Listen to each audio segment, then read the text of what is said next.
Oke, bismillahirrahmanirrahim. Assalamualaikum warahmatullahi wabarakatuh. Alhamdulillahirrahmanirrahim. Pada hari ini kita bertemu untuk melanjutkan materi yang kemarin.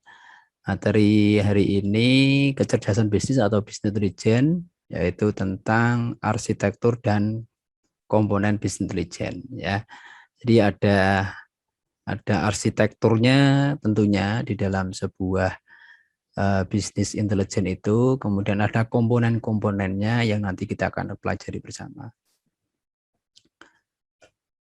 Nah, pada pertemuan kemarin sebenarnya kalian harus dipahami apa itu definisi bisnis intelijen gitu ya. Ya nanti ini bisa diingat-ingat kembali apa itu definisi bisnis intelijen, kemudian sejarahnya ya di materi-materi sebelumnya sudah saya sampaikan sejarah bisnis intelijen itu dimulai dari mana, kemudian asalnya itu sebenarnya apa sih kok bisa jadi kemudian jadi bisnis intelijen itu apa. Kemudian tujuannya itu bagaimana, kemarin saya sampaikan tujuannya sebenarnya itu mengkonversi data ya, kemudian menjadikan sebuah informasi yang informasi itu digunakan untuk penunjang proses pengambilan keputusan suatu organisasi. Nah, proses menampilkan data, mengolah dan sampai menampilkan itu, menyajikan itu yang dinamakan dengan business intelligence. Jadi dari mengambil data, data internal, data eksternal, kemudian diproses, ya ada prosesnya tentunya dari input diproses, kemudian ada outputnya, outputnya berupa grafik atau berupa dashboard. Ya, tujuannya seperti itu. Kemudian keuntungannya dari business intelligence itu apa? Nanti bisa disimak kembali materi yang saya sampaikan kemarin. Nah, pada pertemuan kali ini diharapkan mahasiswa mampu memahami dan menggambarkan arsitektur business intelligence. Biasanya kalau ujiannya offline itu saya selalu saya sertakan soal ini. Jadi silakan dipahami arsitektur business intelligence, gambarkan dan jelaskan arsitektur business intelligence. Itu biasanya salah satu soalnya itu.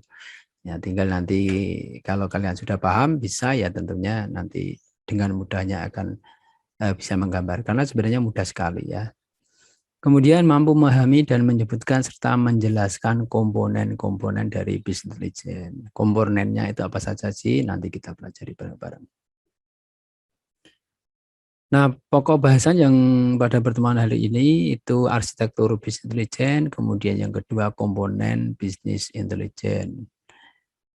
Dan buku referensinya ini kemarin ada yang saya kurang tahu kok kenapa minta izin ya untuk download ini mungkin. Ya nanti coba saya lihat lagi share-nya modelnya bagaimana karena cuman beberapa orang tapi yang minta izin untuk download ini. Nah ini arsitektur business intelligence. Nah ini kan gampang kan gambarnya. Ada 1, ada 2, ada 3 bagian sebenarnya. Nah jadi ada data yang pertama tentunya kita akan bermain-main dengan data. Makanya di awal saya minta kalian untuk mengumpulkan data. Karena nanti data itu sebenarnya akan bisa kita gunakan. Banyak lagi ya, banyak lagi. Karena awalnya dari data, kemudian nanti kita olah, kemudian akan kita view atau kita tampilkan. Endingnya seperti itu saja. Jadi ada data itu dari sumbernya dari dua sumber sebenarnya ya.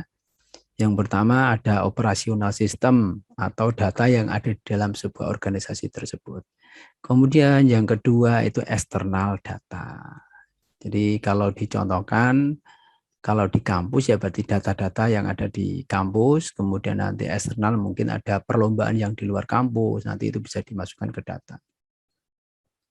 Kemudian kalau perusahaan itu mungkin data yang ada di dalam perusahaan ada penjualan, ada pembelian, karyawan, dan lain sebagainya itu. Kemudian data eksternal ya salah satunya mungkin order dari luar, kemudian kita pesan keluar ya, karena ada supply and demand-nya gitu ya. Jadi ada kita pesan dari luar mungkin ke supplier juga bisa. Kemudian ada juga data misalkan nilai tukar rupiah, ya nilai dolar itu kan sangat mempengaruhi ketika perhitungan itu. Itu data dari eksternal. Kita tidak mempunyai hak untuk bisa merubah data itu. Jadi kita cuma menerima saja data dari eksternal. Kemudian mungkin data ada kerusakan jalan gitu kan akan mengganggu proses perjalanan. Nah, yang semula jalannya lewat situ ditempuh berapa menit atau berapa jam, ternyata ada kerusakan, kemudian ya kita akan beralih. Nah, itu sebenarnya akan mempengaruhi data yang ada di internal. Itu sebenarnya data dari eksternal juga. Kemudian setelah ada data internal, ada data operasional, ya data itu yang diolah. Selanjutnya adalah ada yang namanya satu bagian itu yang dinamakan proses. Ya, ini yang dinamakan proses dari sebuah business intelligence. Di bagian kedua ini ada ekstraksi, transformasi, load atau ETL. Nanti bagaimana mengekstrak data, kemudian mentransformasikan data, lalu menginputkan data atau loading itu ya, loading data itu bagaimana nanti akan kita pelajari. Nah, di dalam ETL itu nanti ada yang namanya data warehouse, dan di dalam data warehouse itu terkumpul namanya data mart, ya data mart. Data mart itu data yang sudah siap olah istilahnya. Nah, istilahnya sudah matang, tinggal makan, ya, tinggal makan. Kalau data warehouse itu gudang dari data mart itu tempat data-data yang sudah mulai siap disajikan, misalkan ya. Nah, kemudian yang data mart itu yang siap diolah atau disajikan, tinggal lab gitu istilahnya ya, nanti datanya. Jadi dengan data mart itu mudah karena sudah ada melalui proses ekstraksi, transformasi, dan lab. Nah, ini yang perlu kita pelajari proses itu. Kemudian setelah itu nanti di endingnya dari business intelligence itu adalah nanti akan menampilkan multidimensional cube ya, atau data kubus atau ya cube, nanti akan ada saya contohkan di bawah di selanjutnya. Kemudian ada eksplorasi data analisis, kemudian time series analysis, ada data mining, ada optimization. Nah, ini diantaranya ya, ini menurut Verkelis 2009. Nah, ini internal data merupakan data yang diperoleh dari kegiatan operasional pada suatu bisnis. Jadi data barang, data sales, data pelanggan, data penjualan, data pembelian, data utang piutang, data karyawan, dan lain sebagainya. Kalau di kampus ya ada data nilai, data mahasiswa, data semester, data data mata kuliah, dan lain sebagainya. Data beasiswa mungkin yang dapat beasiswa. Ini data internal. Kemudian kalau eksternal, data yang diperoleh dari luar operasional suatu bisnis, ya. Tetapi data tersebut dapat digunakan untuk membantu pengambilan keputusan. Contohnya data eksternal itu tadi data GIS, ya.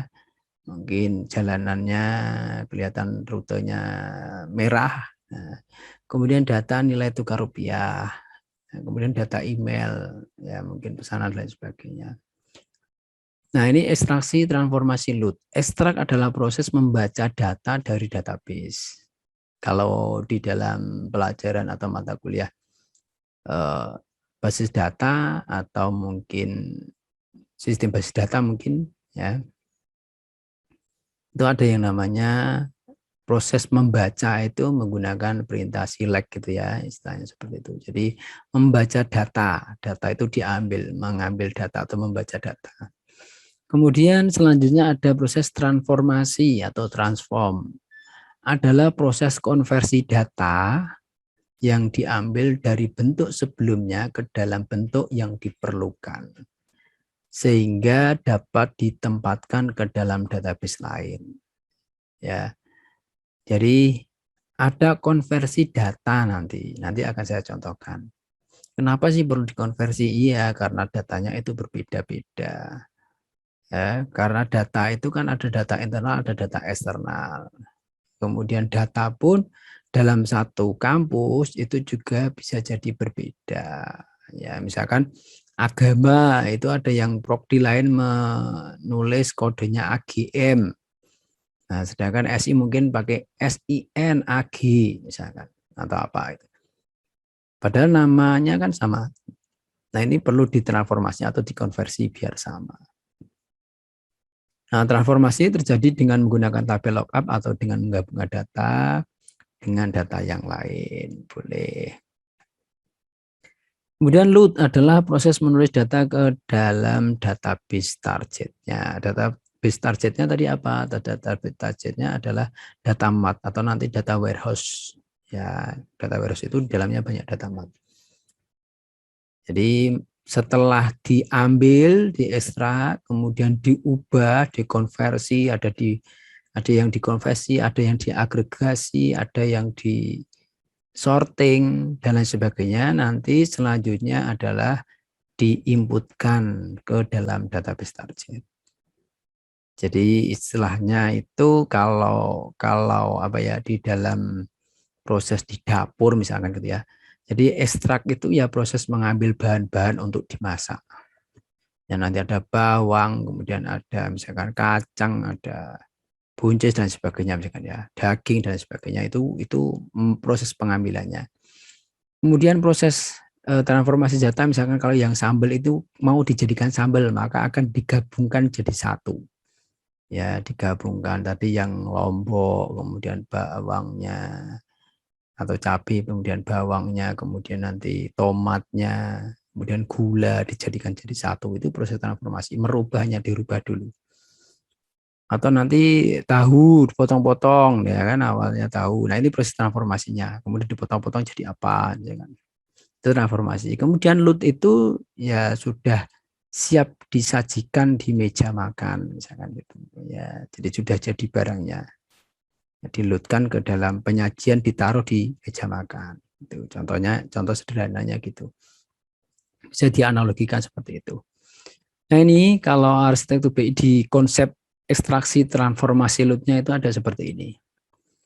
Jadi ada data, mengambil data dari sumber data, ada data sumber data 1, sumber data 2, sumber data 3.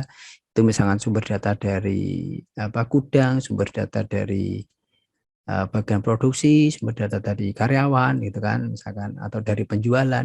Atau kalau di kampus misalkan sumber data dari prodi, atau dari fakultas atau dari tempat yang lain gitu ya. Kemudian atau sumber-sumber yang lain dari Excel, dari teks, dari XML, dan dari yang lain. Atau kalau perusahaan besar itu ada yang namanya SAP atau PeopleSoft atau Siabel dan lain sebagainya. Itu software-software yang digunakan untuk di perusahaan. Atau mungkin kalau di UMK ya dari Siakat ya atau Sia, dari Sunan dan lain sebagainya ini dikumpulkan jadi satu. Dengan data mahasiswa, dengan nilai dan lain sebagainya itu. Nah, setelah dikumpulkan jadi satu, kemudian nanti ada yang namanya proses desain dulu, desain proses ekstraksi transformasi loadnya itu bagaimana. Jadi mengambil sumbernya dari mana, kemudian targetnya akan ditaruh di mana, itu sudah didesain dulu. Kemudian nanti diekstraksi, proses ekstraksi itu dalamnya ada data cleaning atau nanti apa ya dibersihkan bukan berarti kemudian dicuci itu bukan. Data itu ada yang namanya outlier misalkan ya outlier itu atau ada yang filenya kosong atau tidak ada isinya. Kalau outlier itu misalkan data di luar jangkauan, misalkan rata-rata itu nilainya gaji karyawan itu per bulan misalkan atau IPK ya. IPK itu ada yang ternyata IPK-nya sampai 9. Wah, ini 5 salah ya IPK. Ini berarti outlier di luar. Ini perlu dibersihkan. Nah, ada prosesnya pembersihannya. Mau dihapus atau mau dibuat rata-rata dari yang ada data dan sebagainya. Ada prosesnya, ada ilmunya sendiri nanti ekstraksi itu. Kemudian ditransformasikan. Ada yang namanya agregasi. Agregasi itu ya penjumlahan, pengurangan, minimalnya, maksimalnya dan lain sebagainya itu. Ya, dari data-data itu bisa diagregasi. Di filtering atau dipilih data apa saja yang mau diambil saja, tidak semuanya data yang ada di dalam data sumber itu diambil semuanya. digabungkan, di joining ya, di joining, digabungkan. Ada proses penggabungan nanti akan saya contohkan di dalam proses ETL. Kemudian ada yang namanya sorting ya, bisa diurutkan atau dipilih ya, boleh. Setelah itu dilutnya mau ditaruh di apa targetnya sesuai dengan desain yang ada di atas. Mau diinputkan kemana? Ini proses ETL prosesnya. Diinputkan ke dalam data warehouse, di mana di dalam data warehouse itu nanti ada data mart. Data mart 1, data mart 2, data mart 3. Data mart itu yang tadi istilahnya kalau makanan itu siap dimakan atau siap diproses. Nah, data mart itu gampang sekali biar data itu untuk dijadikan sebuah apa ya, sebuah tampilan di dashboard itu lebih mudah. Itu pakainya data mart. Sudah dari data mart. Jadi istilahnya itu kalau bensin kemarin atau bahan bakar itu proses mengambil datanya itu adalah data bahan bakar itu dari tangkinya itu adalah proses pengambilan data. Kemudian ETL-nya itu adalah mengkonversi atau mengkalibrasi ketika strip 1 itu posisi ada di mana, strip 2 posisi ada di mana, strip 3 itu ada di mana. Itu proses transformasi. Nah, kemudian ditampilkan yang menampilkan saja itu sudah di dalam proses data warehouse. Kemudian kalau data warehouse ini pusat data atau pusat repositori informasi yang mampu memberikan database berorientasi pada subjek. Ya, ingat ada subjek, kalau bahasa Indonesia itu ya, subjek, predikat, objek. Nah, ini orientasinya subjek ya. Jadi pelakunya untuk informasi yang bersifat histori yang mendukung proses pengambilan keputusan atau SQT informasi sistem. Jadi tidak semua data itu kita ambil kemudian kita sampaikan, kita masukkan ke dalam data warehouse. Kemudian ada yang menyampaikan data warehouse adalah koleksi data yang mempunyai sifat berorientasi subjek pada ya sama dengan yang tadi ya, berorientasi subjek, kemudian terintegrasi, time varian ya, variasi waktu, bersifat tetap dari kolektif data dalam mendukung proses pengambilan keputusan manajemen. Jadi kalau sudah di data warehouse itu sudah tetap, tidak ada proses apa ya, update, kemudian itu tidak ada. Meskipun sebenarnya ada update-nya, tapi ada aturannya untuk melakukan update itu nanti ada ya. Tapi kalau hapus itu tidak boleh. Nanti kalau di data warehouse ada dihapus ya nanti tidak jadi ya, tidak jadi diolah kalau dihapus ya, nanti ada prosesnya, ada caranya, nanti akan saya sampaikan. Nah, kalau data mart itu adalah sistem yang mengumpulkan semua data yang dibutuhkan oleh departemen spesifik. Atau misalkan di bagian pemasaran, ya khusus data pemasaran saja. Logistik khusus data logistik saja, sudah bersih itu logistiknya. Nanti sudah bisa terbentuk di dalam nanti data cube atau kubus gitu ya, nanti akan saya contohkan. Untuk tujuan melakukan analisis bisnis intelijen dan mengeksekusi aplikasi pendukung keputusan spesifik ke fungsi itu sendiri. Jadi khusus. Kalau data mart itu sudah khusus. Nah, di dalam data mart ini sebenarnya bagian dari data warehouse. Istilahnya kalau kampus itu nanti data warehouse-nya adalah universitas, kemudian nanti data mart-nya bisa jadi prodi atau fakultas. Gitu ya. Kalau multidimensional database, ini kadang-kadang orang menyebutnya adalah OLAP atau Online Analytical Processing. Adalah penyimpanan data khusus yang mengatur fakta-fakta. Jadi nanti ada data fakta, nanti kita lihat ya atau di pertemuan selanjutnya mungkin. Oleh dimensi seperti wilayah, geografis, lini produk, kemudian penjual, waktu. Ya, agak membingungkan mungkin, tapi nanti ketika kalian sudah tahu contohnya multidimensional database itu seperti apa, nanti oh ternyata seperti itu ya, nanti akan saya contohkan. Oke, ini contoh data 3 dimensi. Ini ono tulisannya ya, ada tulisannya. Example of 3-dimensional cube. Nah, kalau data-data ini namanya dimensi-dimensi. Dimensinya ada 3 dimensi, yaitu dimensi produk, itu namanya dimensi ya. Kemudian dimensi waktu, kemudian ada dimensi wilayah. Oke. Kalau data nanti dibuat seperti ini nanti akan kelihatan bagus. Ini adalah total TV penjualan sales di Amerika. Kemudian total semuanya barang penjualan di Eropa itu ada berapa? Ini ada contohnya. Sorry. Nah ini ya. Oke, kalau dari sini coba kita coba membaca multidimensional data ya. Kita coba akan membaca. Nah, kira-kira pada kuarter kedua jumlah penjualan semua produk, total penjualan produk semua produk di Asia.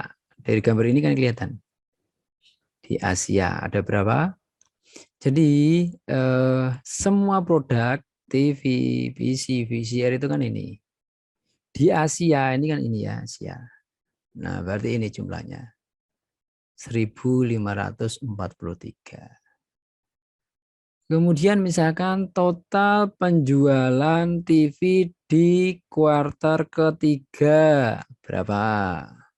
PC di kuartal berapa? 1106, Pak. 1106. Oke, ada yang lain? 1106 itu penjualan semua produk yang ada di Asia pada kuartal ketiga.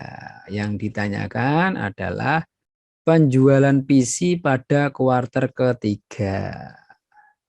481. Oke ya, PC di kuartal ketiga. Bisa dipahami ya Mas ya? Nah ini gampang berarti. Sekarang misalkan total penjualan VCR dari semua kuartal atau dalam 1 tahun. Misalkan ini 1 tahun. Berapa? VCR, total penjualan VCR saja dalam setahun. 791. Oke ya. Gampang toh? Mudah toh? Mudah dipahami. Oke. Kemudian total penjualan semua barang dari data ini ada berapa? Semua barang.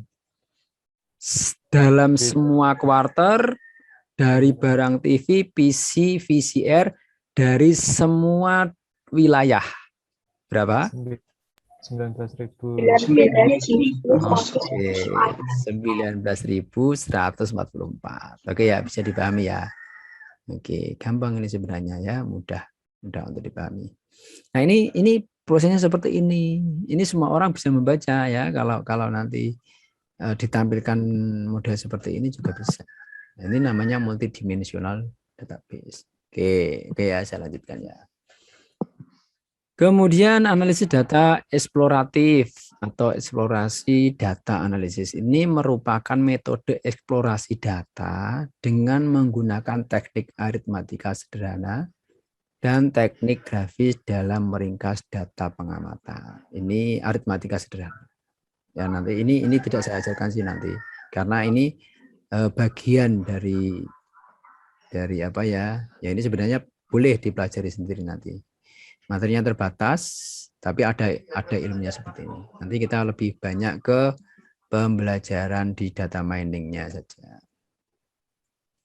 Kemudian ada time series analysis. Ini adalah rangkaian data yang berupa nilai pengamatan yang diukur selama kurun waktu tertentu berdasarkan waktu dengan interval yang sama.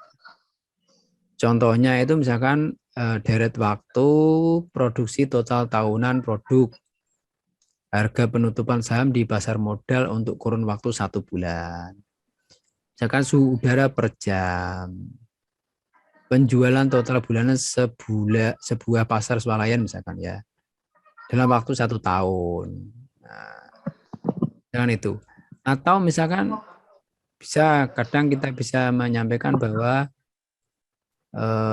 saya pernah menyampaikan Januari itu hujan sehari-hari. Nah, itu karena data tahunannya itu setiap Januari itu hujan sehari-hari. Nah, itu bisa pengamatan time series analysis. Oke, kemudian induktif machine learning model untuk data mining. Proses menggunakan model pembelajaran yang diperoleh dari analisa data mining. Jadi nanti ada yang namanya data mining. Data mining itu adalah ilmu yang hasilnya dari ilmu data mining itu. Jadi data mining itu adalah ilmu yang mempelajari atau menggali data yang terkumpul, kemudian yang tidak tahu apa isinya itu sebenarnya, yang tidak mungkin bisa dilakukan dengan cara yang lain, misalkan ya. Kemudian nanti akan menemukan polanya, menemukan pengetahuan yang ada di dalamnya. Jadi proses mencari pengetahuan dari kumpulan data yang cukup besar itu namanya data mining. Kemudian ada optimization model, adalah proses pemilihan model terbaik dari beberapa model yang ada. Model-model ini adalah model hasil dari data mining, ya, model hasil dari data mining. Data mining adalah disiplin ilmu yang mempelajari metode untuk mengekstrak pengetahuan atau menemukan pola dari suatu data. Jadi metode yang digunakan untuk mengekstrak pengetahuan atau menemukan pola dari suatu data. Nanti kita akan belajar ini, lebih banyak di pelajaran ini, nanti tapi sekilas ya tidak sedetail. Nanti detailnya ada di mata kuliah semester 7 kalau tidak salah. Ada mata kuliah namanya data mining lagi. Nanti itu akan dibahas lebih detail.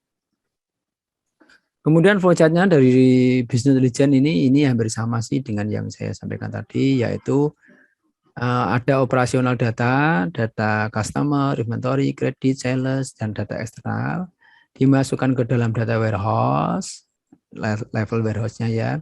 Level warehouse-nya itu dimasukkan ke dalam data warehouse. Dari data warehouse itu nanti akan dibagi atau sudah dimasukkan ke dalam data mart. Data mart itu sudah terkumpul tadi sesuai dengan spesifikasinya, kemudian dianalitikal dengan menggunakan BI, ya, level analisanya menggunakan BI, pakai data mining dan sebagainya. Kemudian nanti usernya ditampilkan, tinggal di-view-kan ke dalam monitor atau ke dalam dashboard dari sebuah software itu, ya. Nah ini sama ya. Ada data mining di dalamnya, ada dari ekstraksi, transformasi, dan load itu sebenarnya bisa jadi di dalamnya ada basis data miningnya. Kemudian komponen utama dari business intelligence yaitu data sumber atau sumber data, ya, dari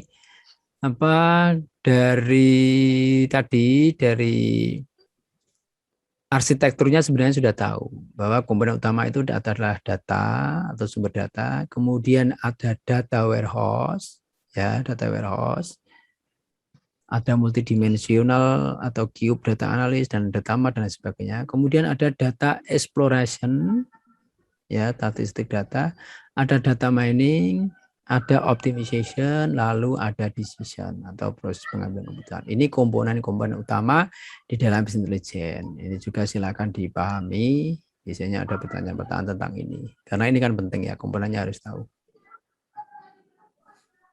Oke, ini kognitif testnya.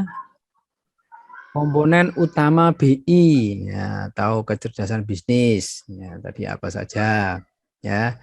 Jadi ada data warehouse, kemudian ada sumber data, ada optimization, yaitu dipelajari ya, kemudian ada decision dan sebagainya. Kemudian data internal, nah ini apa itu data internal? Ya tadi sudah saya sampaikan, data internal yaitu data yang ada di dalam organisasi. Nah, contohnya kalau di kampus ya berarti tadi data mahasiswa, data dosen, data mata kuliah, data nilai, data fakultas dan sebagainya.